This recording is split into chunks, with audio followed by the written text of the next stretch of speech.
Welcome into another edition of the Railsplitter Athletics Report. Again, I'm your host, Adam Haley. We've got a fun, action-packed show here this evening. We're going to talk about some golf. We're going to talk men's bowling for the first time in Lincoln Memorial University history. The men's bowling team had their opening bout. We're going to see some comments from the head coach of the men's bowling team. We've also got a piece later on from our very own Brandon Burke about how athletics and academics run together.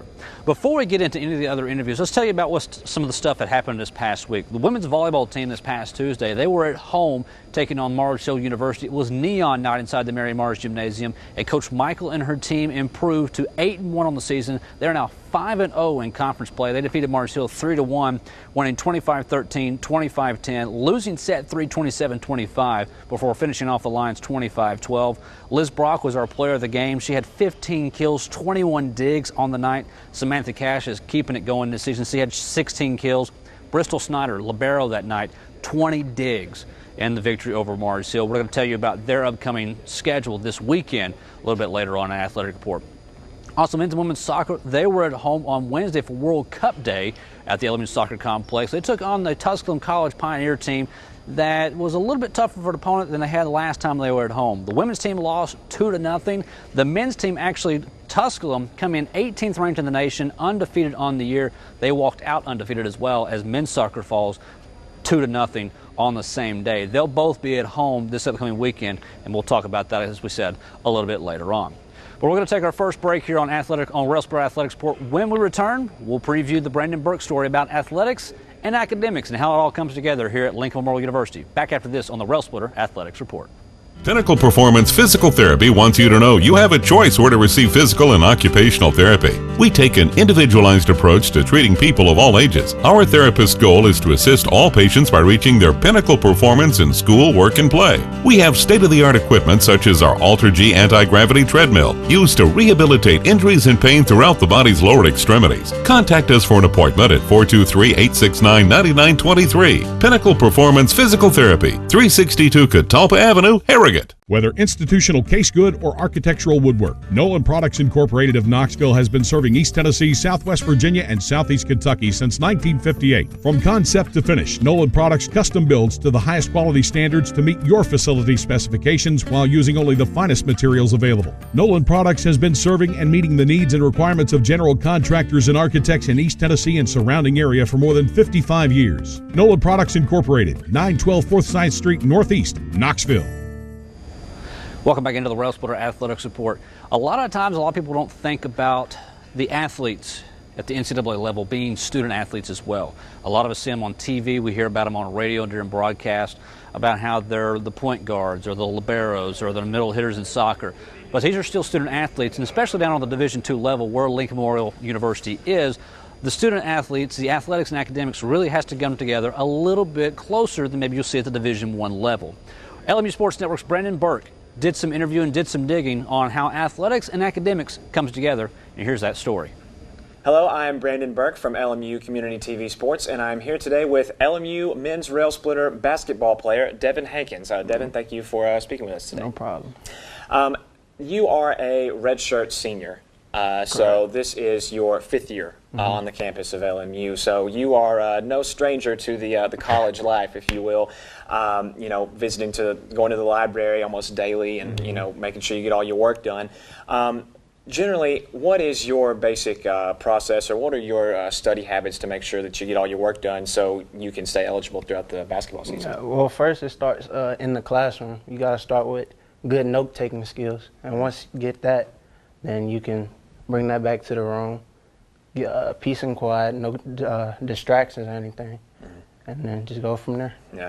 As I previously mentioned, you play for the men's basketball team here at LMU. So your head coach is Josh Schertz, and he has been your head coach throughout the entirety of your career here at Lincoln Memorial. Just how influential is Coach Schertz and just also the rest of the coaching staff in preaching to you and to the rest of the team to put academics before athletics? He stresses it a lot. He gets everybody in study hall at least 3 times a week in the Taggy Center, or they call up specific tutors for the individual. So, and every time we're in the film room, he at least talks about academics once. Very important for a coach to stress the athletics. You mentioned the Taggy Center, located in the library here at Lincoln Memorial University, kind of the tutoring station for all the students here on campus. Have you ever visited the Taggy Center before? Yeah, I have a couple of times. And what was that experience like for you, just to make sure you get that tutoring in, and for all the student tutors to help you and just the rest of your teammates as well to kind of make sure that you don't fall behind and make sure you understand all your classes? It's good. It's a real positive environment in there. It's a whole bunch of computers, and then they got individual tutors for each subject. So you have no excuse to thrive in the classroom. And as a college student here at Lincoln Memorial, and more specifically a student athlete, you have a pretty difficult task of trying to budget your time in between, whether it be practice or your social activities, and trying to fit your schoolwork in between all of that. How would you manage your time just on a day-to-day basis and make sure that you stay on track? Right after practice, you got to eat in the cab. And so I just designate like at least 2 hours right after I eat to just go ahead and just read through a chapter or so, take notes, and then just go on Blackboard, see the teacher's notes, and just compare the two. Well, Devin, thank you for taking the time to speak with us today, and best of luck to you in the 2016-2017 NCAA basketball season. Thank you. And I'm here today with the Associate Athletic Director for Compliance here at Lincoln Memorial University, Mike Smith. Mike, thank you for joining us today. Thanks for having me, Brandon. As a member of the athletic department here at LMU, part of the department's job is to monitor the academic progression of all the student athletes here on campus. What do you do, or more specifically, what does the department do as a whole to monitor the academic progression of the students? Well, part of what goes on within the athletic department, we monitor all students, but within the athletic department, student athletes have 3-week checks. They have midterm checks, and then also at the end of the semester checks. So there's a process that goes on that I work with the academic services department with, but also each coach is heavily involved, keeping up with their student athletes. In order to participate in the athletic events and the athletic contests that LMU puts on, each athlete has to pass certain requirements made by the NCAA. What are those specific requirements, or what was a required GPA score for the athletes? Well, incoming freshmen have to pass 16 units. They have to have a minimum core GPA of 2.0, and they also have to have a minimum ACT or SAT score, a qualifying score. ACT score is a 68 and minimum, and SAT is a minimum of 820 on the old test, and there's a new number that's moving forward with that. Our returning student athletes have to pass 24 hours in an academic year. They have to have a 2.0 cumulative GPA at the end of the year, but also progress towards degree. They have to pass a minimum of 9 hours in the fall to be eligible for the spring. They have to pass a minimum of 9 hours in the spring to be eligible for the fall. Obviously, each student athlete here has a head coach that they maybe look up to, or maybe they look up to them to help them improve their game a little bit.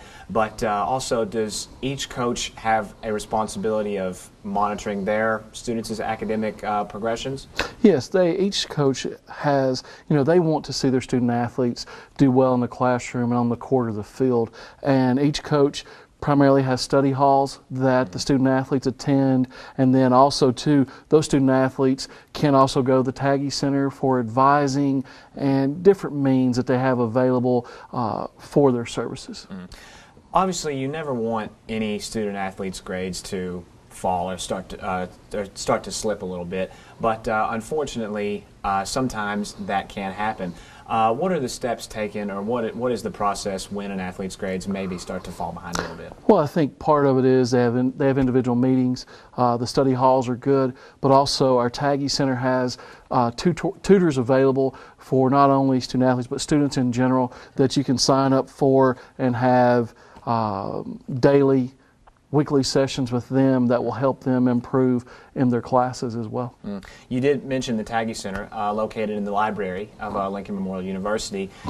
Just How important is that, not only to the students, but also to just the academic department as a whole? How important is that for the students to get that tutoring session and to help them get back on track? Well, I think it's very important because the tutors that are involved in the Taggy Center are students here that have had the classes, that understand the demands, and can also, anytime somebody has knowledge or knowledge base in a certain subject matter, if you're able to help a student athlete learn more about that certain subject matter or help them relate to it, I think that would help to further their progress.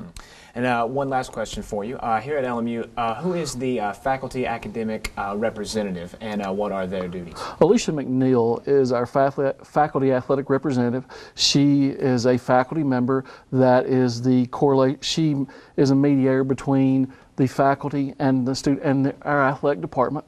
Part of what she does, she helps relay information. She helps with student athletes when they're missing for athletic events, and just as an overall resource for our athletes. Well, Mike, thank you for taking the time to speak with us today. Thanks, Brandon. Thanks for that story, Brandon. We're going to change gears here a little bit. As we mentioned in the open, men's bowling here at Lincoln Memorial University, one of the newest sports here on campus. Men's bowling had their opening meet or whatever. I don't really know exactly what you'd call it. We'll have to learn that from the coach, as we're still learning a little bit about bowling, track and field, lacrosse, and these other sports. But they had their first match this past weekend at Hillcrest Lanes, and you're going to see some of the B-roll footage while you get to hear some comments from head coach Slowinski about this men's bowling match at Hillcrest Lanes, and that interview will lead us in to the next commercial break here on Railsplitter Athletics Report. This is the Railsplitter Baker season kickoff.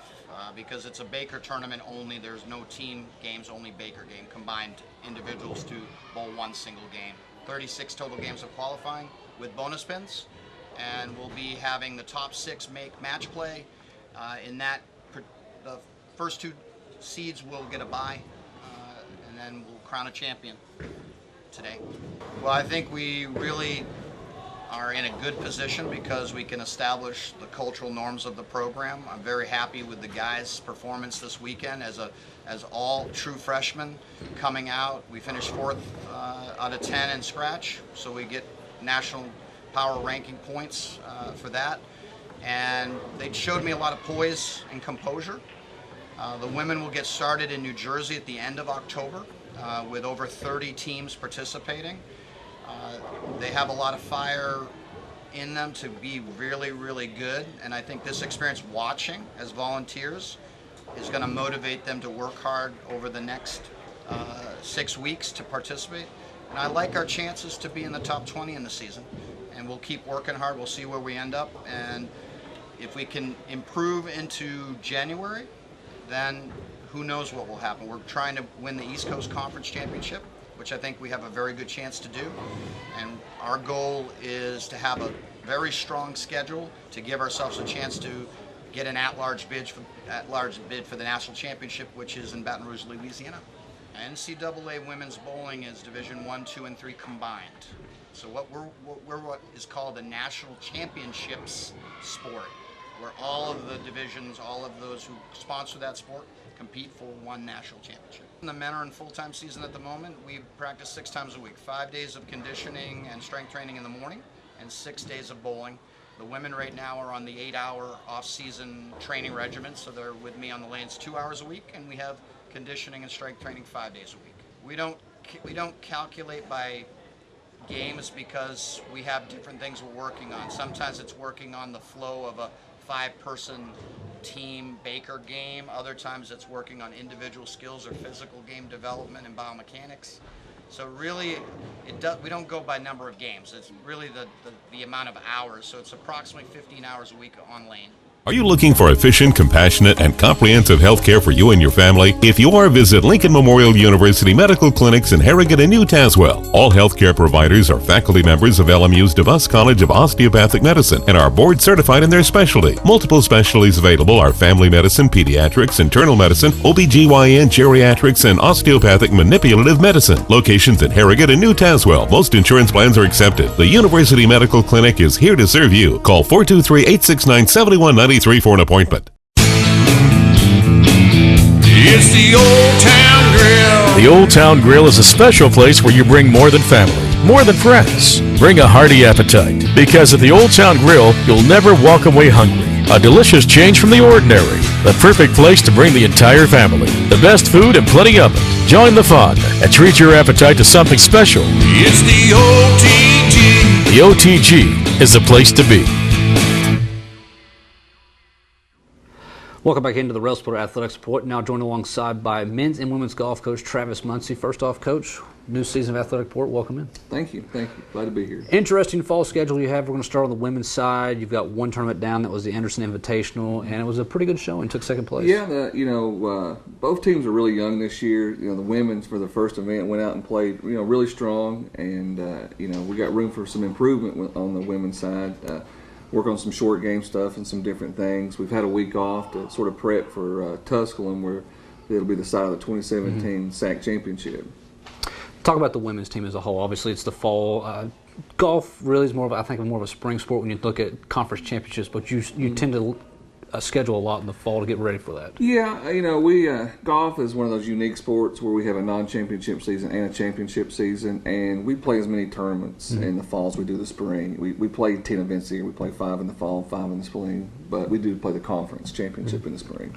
The women's team you mentioned is a little young. How are they working so far? Really well. We've come back. We've done a little bit of requalifying, working on some things. We do our debriefing from after that tournament, look at the stats, and the numbers always tell. That's what golf's the greatest thing about golf is the numbers don't lie.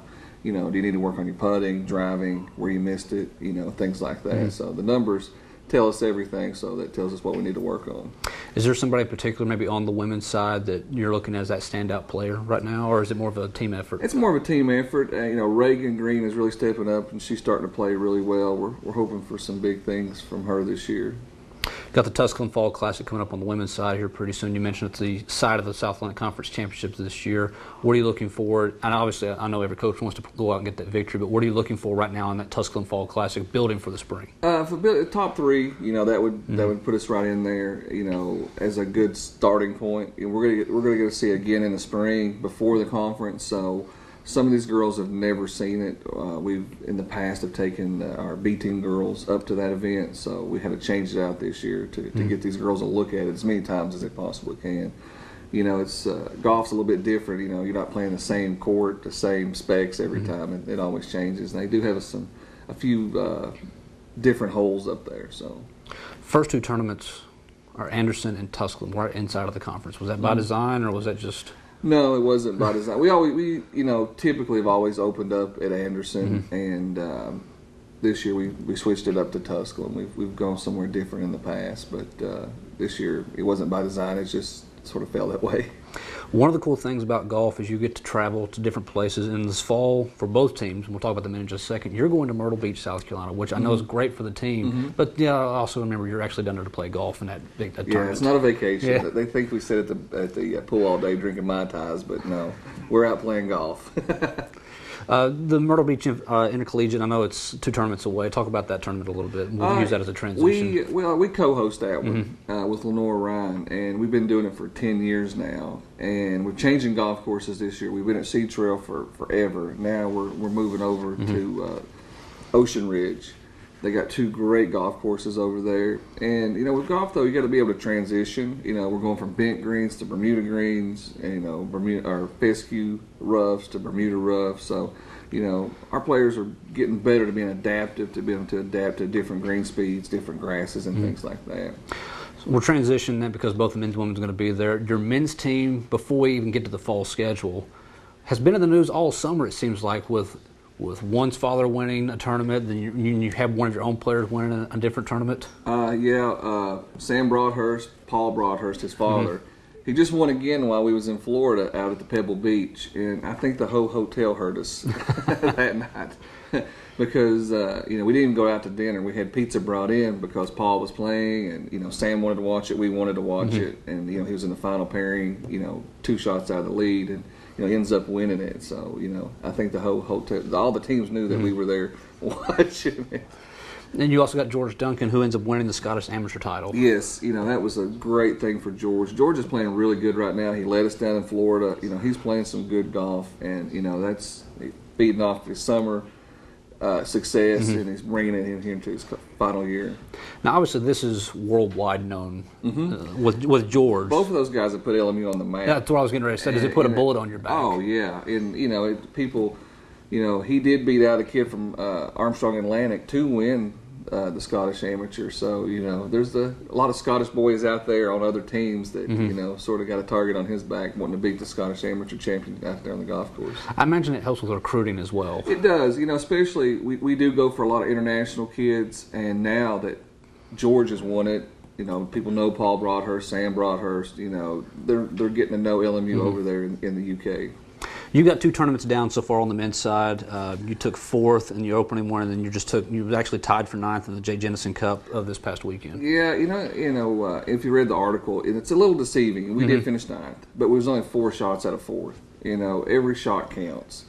2 shots could be the difference between 2nd and 7th.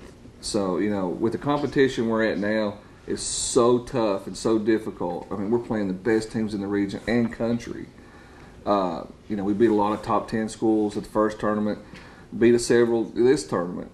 Finishing 9th is not the end of the world. It's not going to really kill our rankings that bad, but we're hoping to build on that. We struggled in that very last round. We were hoping to make a move. Our goal was to shoot 4 under, and we stood on 13 tees, 2 over as a team, and we had about a 3-hole stretch. The wheels got wobbly, and we finished up at 9 over. It was a little disappointing. We know what we need to work on. We got a very young team. We have 3 new guys starting, a senior, George, and Sam's just a sophomore, but plays like a veteran. But we got a lot to work, what to build on. I think this team's going to do something special this year. We just got to get there, and they just need a little experience. So we're hoping. We got these 2 tournaments, Myrtle Beach and the State Farm. State Farm, they play there every day. So it's 2 good tournaments to get some more experience under these guys' belt with the competition and things like that before we go out to Dallas and play some of the best teams in the country. You're playing a lot of the better teams. And being around collegiate golf now as much, I'm pretty sure the South-Southeast region is probably one of the toughest there is in the nation. It is. Our super region is the South-Southeast, and, for us, it's easier for us to win a national championship than it is to win a regional championship, just because you knock 2/3 of the best teams in the country out of regionals.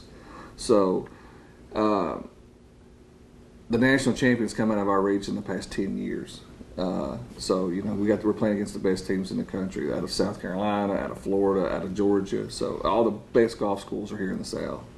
We've talked a little bit with Coach L in the past about the weather and how they're having to go through all the heat and humidity. It's kind of the same thing on the golf course right now. It is. Well, with the women, we hope it rains. As I like to call them, mutters. We like it when it rains. Our girls, for some reason, like it when it rains. We push way ahead of everybody. They gear up, they go out there, and they really play their best in bad weather. When other people are dreading it, we're looking forward to it. And I think that's an advantage, especially for the women's team, of being bad weather players. But on the men's side, we're hoping for 75 and sunny with those guys. Talk about your coaching staff real quick. We've got a few minutes left to go here. Yeah. Talk about your coaching staff this season. I've got a great coaching staff. I've got, Maria Stapleton's been with me for a few years. Maria Harris, I'm sorry. She just recently got married, yeah. And Robert Gino joined the staff, and Danielle Burrell made the transition from a player over to a GA. So I've got a wonderful coaching staff to help me out there, be in practices on the golf course and things like that. And these folks have been with me so long; they know the kids, they know their games. So it really helps. Doing the drills, watching swings, because I can just tell them, hey, watch this on that person, and they know what to look for. So, having a great coaching staff really helps us out there to get better faster and stay where we're at. You have a good support staff around you helping you coach. You've got 2 good teams. You've also got a great facility where you can actually practice the way you want to. Exactly. I mean, we probably have one of the best facilities in the country, Division II wise. We have a practice hole, we have a wedge range, putting green, bunkers, the driving range. We have 2 different greens, one Bermuda, one bent. It's really nice not to have to leave campus to practice. And we practice when we want to, how we want to. and I think that's led to our success. Has been having these facilities here on campus. At what point are we going to put in a par 5? We'll have to ask Mr. DeBus that. Okay. Just saying there's a lot of field out there. Maybe put a driving range. We got room to put 9 holes if we really wanted to. Okay. Well, Coach, thanks for joining us. Good luck in the rest of the fall schedule. I'm sure we'll be in touch a little bit. I would definitely want to try to get Athletic Report out there to the field house and showcase it in somewhere. We'd love to have you. That way we can show it off for the public as well. And we'll be right back with more Athletic Report right after this.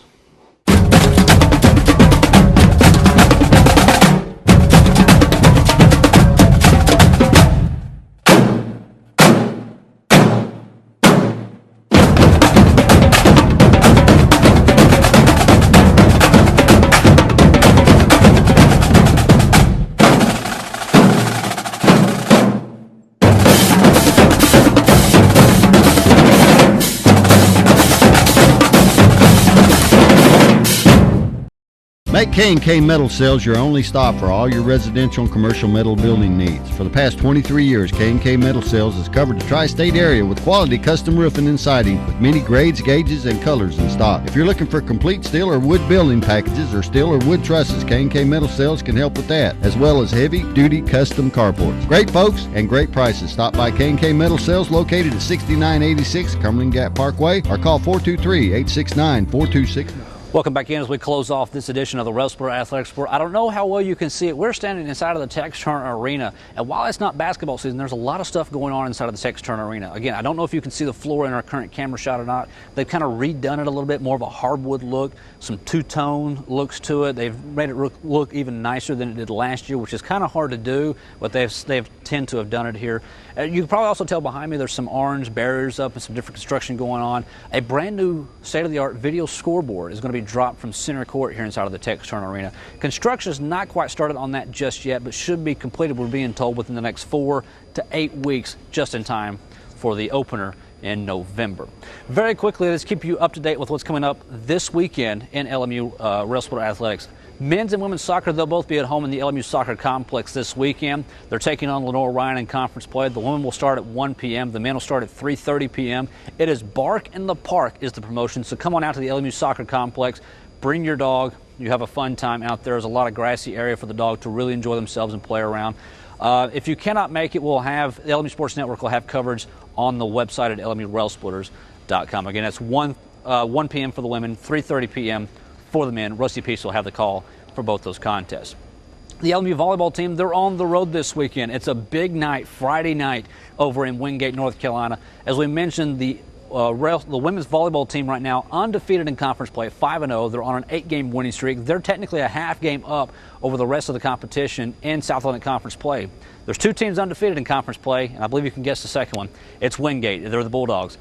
And those 2 teams are going to go head-to-head over in Wingate, North Carolina, Friday night. You can keep up to date with that game via LMURailsplitters.com. It'll actually be televised through the Wingate Sports Network via ESPN3.